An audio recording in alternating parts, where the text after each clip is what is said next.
বন্ধুসকল, তো খেতিয়কে ফুলকবি কাটি কিনে এইটো ৰাস্তাত ৰাখিছিল, ৰ'দত অকণমান শুকাব দিছিল। তো এতিয়া গাড়ীত লোড কৰি আছে।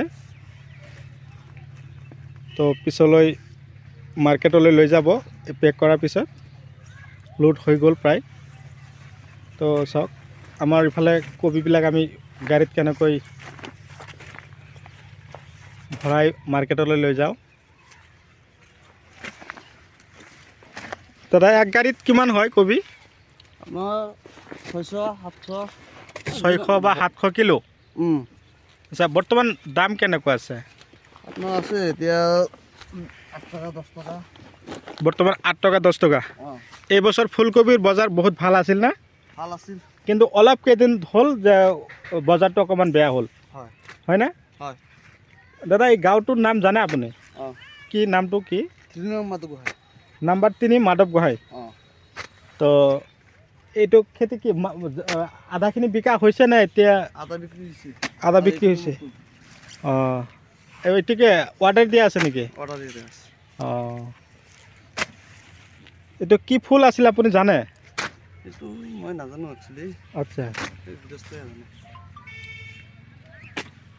তো খেতিয়কে ধুনীয়াকৈ কবিবিলাক কাটিছে। আৰু কবিবিলাক এনেকৈ ৰ'দত শুকালে কি হয়?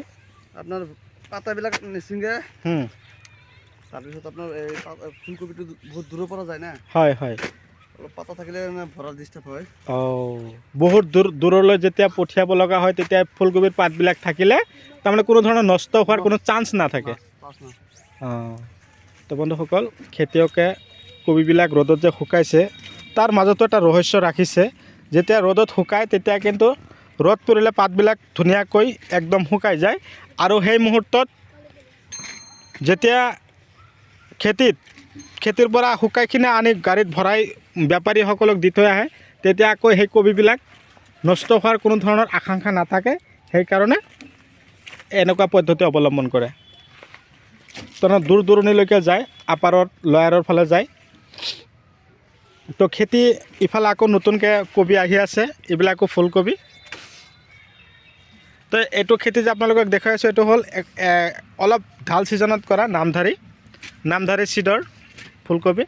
এতিয়া কবিবিলাক যদি আপোনালোকৰ বিধানটো অকণমান কম দামৰো হয় ঢাল ছিজনত, তথাপিও কিন্তু ফুলকবিবিলাক ডাঙৰ হয় আৰু দেখাত পূৰা চিকচিকীয়া হয়।